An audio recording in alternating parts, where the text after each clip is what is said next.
오늘의 10분 말씀. 출애굽기 20장 1절부터 17절입니다. 3절 한 절 읽겠습니다. 너는 나 외에는 다른 신들을 내게 두지 말라. 전장 19장에서는 하나님께서 시내산에 임재하셨습니다. 천둥과 번개, 그리고 검은 구름, 지진, 천사들의 나팔 소리로 임재하심을 드러내셨습니다.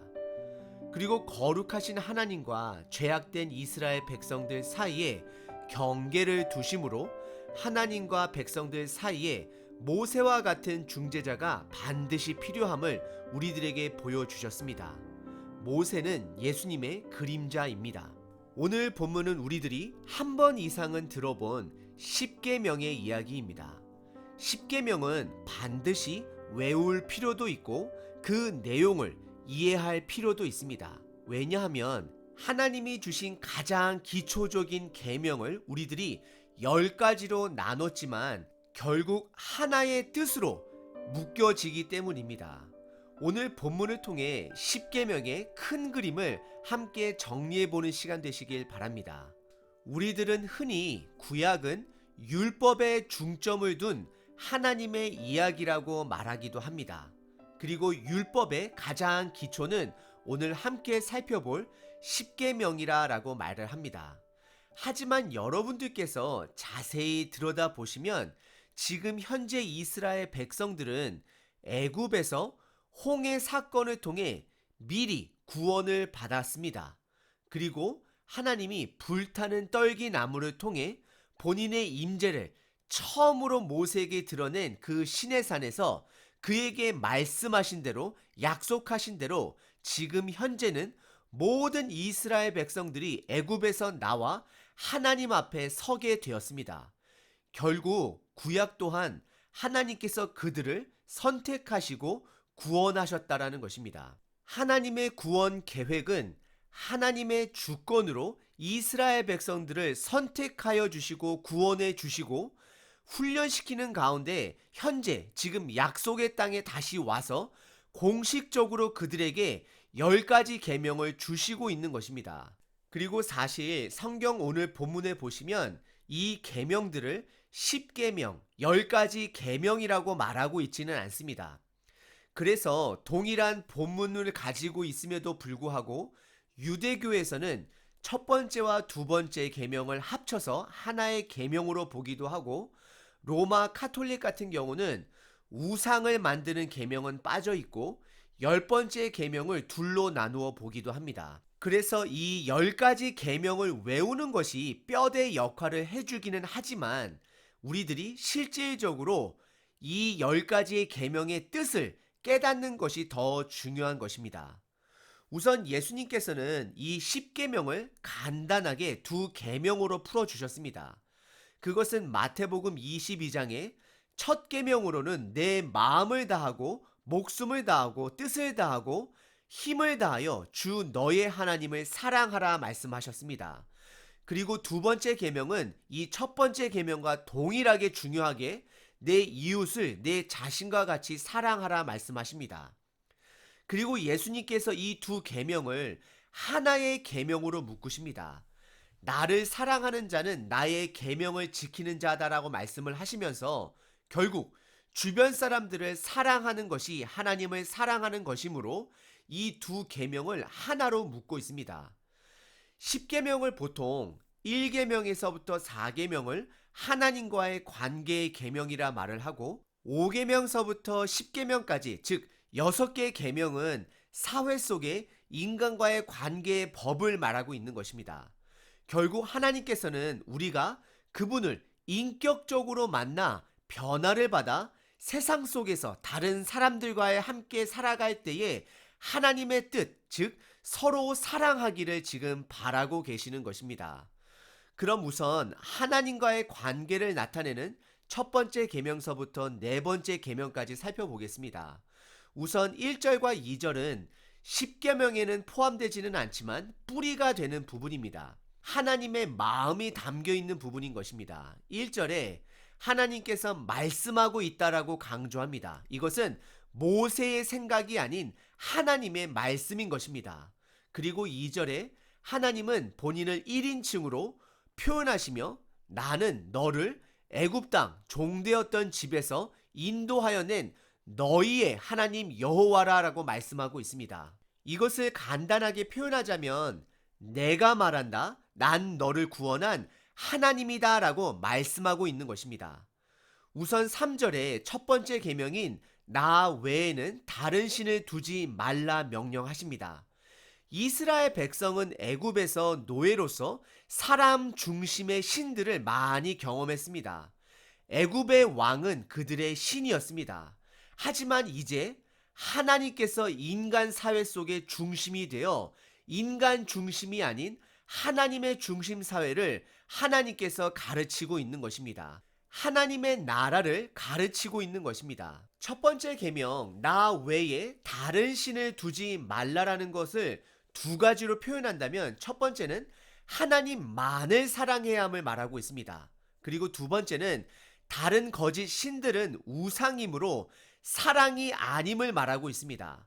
결국 하나님께서는 본인이 사랑의 근본임을 강조하시면서 하나님만을 사랑해야 함을 말씀하고 있는 것입니다. 이것이 뿌리가 되는 것입니다. 그래서 두 번째 계명을 4절에 하나님을 위해서가 아니라 너를 위해, 즉 인간을 위해 하늘에 있는 것, 땅 아래에 있는 것, 물속에 있는 것들 중에서 어떤 형상이라도 도구를 가지고 새긴 우상을 만들지 말 것을 경고하고 있습니다. 여러분들, 우리 교회의 상징인 십자가는 어떤 귀한 능력을 가진 성물 같은 것이 아닙니다. 이 시대에 넘쳐나는 종교들 중에서 예수님을 믿는 공동체라는 것을 구분하기 위한 단지 표식인 것입니다. 그리고 기독교는 종교가 아닙니다. 진리입니다. 인간을 위해 무언가를 만들기 시작한다면 그것으로 인해 우리는 온전한 하나님을 우리들 스스로가 제한하는 것입니다. 우리의 죄악된 습성은 하나님을 자꾸 내가 원하는 대로 가두려고 합니다. 그래서 위대한 다윗 또한 하나님을 본인이 지은 성전에 가두려고 했습니다. 하나님은 우리의 능력이나 상상의 그릇으로도 담을 수 없는 분이십니다. 혹시 누군가가 본인의 필요를 위해 내 손으로 만질 수 있는 하나님의 무언가가 필요하다고 한다면 그것은 십자가 목걸이도 아니고 바로 성경 말씀을 담고 있는 성경책을 주셔야 합니다. 성경 말씀은 하나님이 직접 우리에게 주신 그분의 자국입니다. 그리고 5절에 보시면 두 번째 우상을 만들지 말라는 계명에 이어서 하나님은 질투하시는 하나님이다 라고 말씀하고 있습니다. 질투라는 단어를 사용하시는 것은 하나님은 그냥 이야기에 계신 하나님이 아니라 살아계신 분으로 본인의 인격화를 강조하는 것입니다.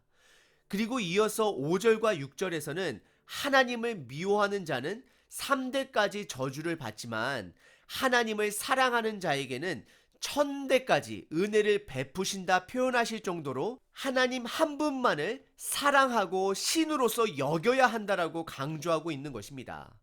하나님은 그냥 책 속의 이야기가 아닙니다.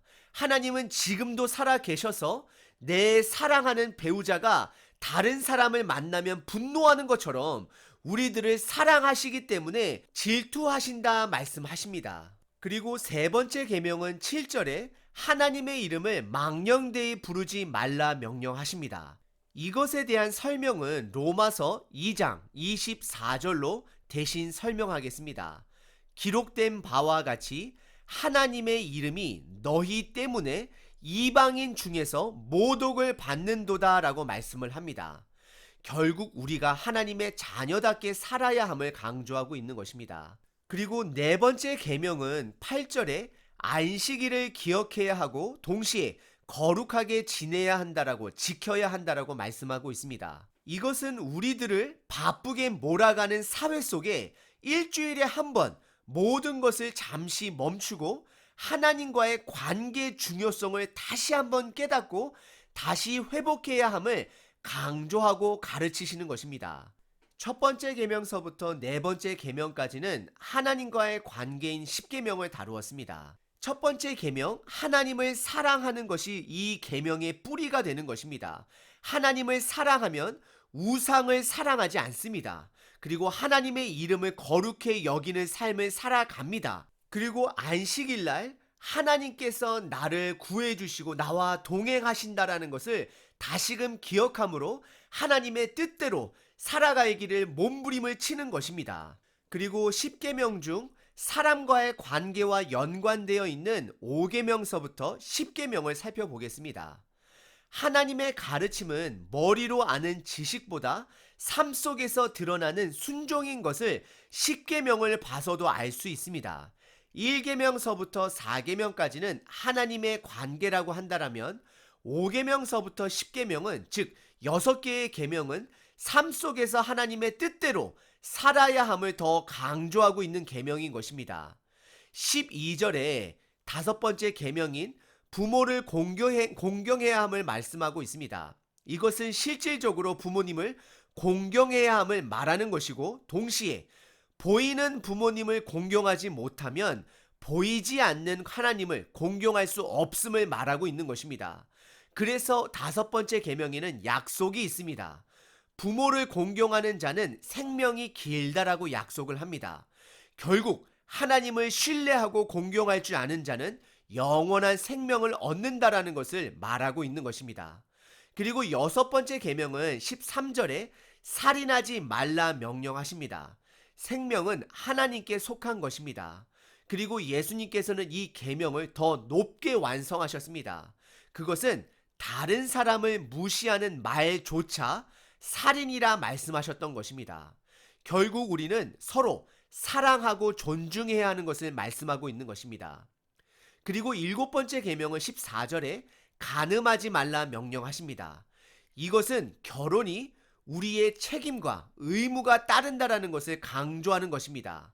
그래서 비록 이스라엘은 하나님을 버리게 되지만 하나님은 끝까지 그 약속을 신실하심을 지키시는 하나님으로서 하나님의 나라의 작은 모형인 가족이 사랑 안에 우리의 책임과 의무로 끝까지 지켜져야 함을 그 가족의 중요성을 말씀하고 있는 것입니다. 그리고 특이한 것은 구약의 율법에 간음한 자는 사형을 허락하실 정도로 가족의 중요성, 부부의 중요성을 여기셨다라는 것을 기억하시길 바랍니다. 그리고 여덟 번째 계명은 15절에 도둑질하지 말라 명령하십니다. 이것은 재물에 눈이 어두워 다른 사람들의 것을 훔쳐서는 안 됨을 명령하십니다.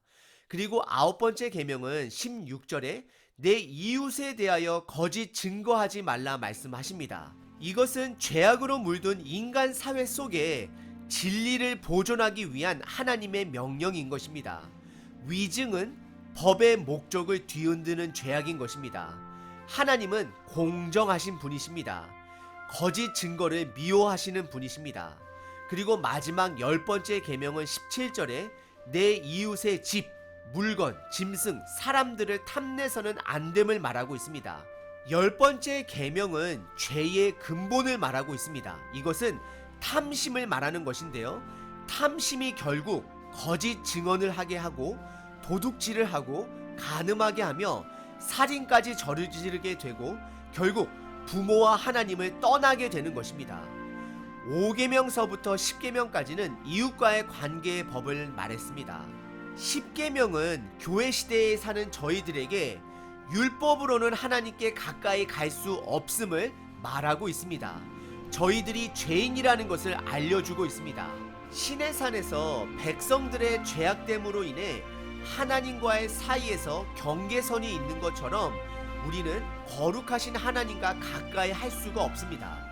하지만 예수님은 이 모든 계명을 삶으로 살아내어서 우리들에게 모본으로 보여주셨습니다. 그리고 우리들의 죄를 위해 십자가 위에서 대신 죽어주셨습니다. 그래서 우리는 십계명을 볼 때마다 세 가지를 기억하셔야 합니다. 첫 번째는 나는 죄인이다. 두 번째는 예수님이 나의 죄를 위해 죽으셨다. 마지막 세 번째는 예수님이 완성하신 더 높은 기준의 계명, 즉 하나님을 사랑하고 이웃을 사랑함으로 하루하루를 살아가야 한다를 기억하셔야 합니다. 저희들은 십계명을 통해 구원받은 자가 아닙니다. 하나님의 은혜로 구원받은 자입니다. 그래서 감사함으로 하나님이 주신 계명, 하나님을 사랑하고 이웃을 사랑함으로 삶을 살아내야 하는 것입니다. 오늘 하루 예수님의 은혜로 남들을 사랑하며 십계명을 실천하시는, 살아내시는 저와 여러분 되시길 바랍니다.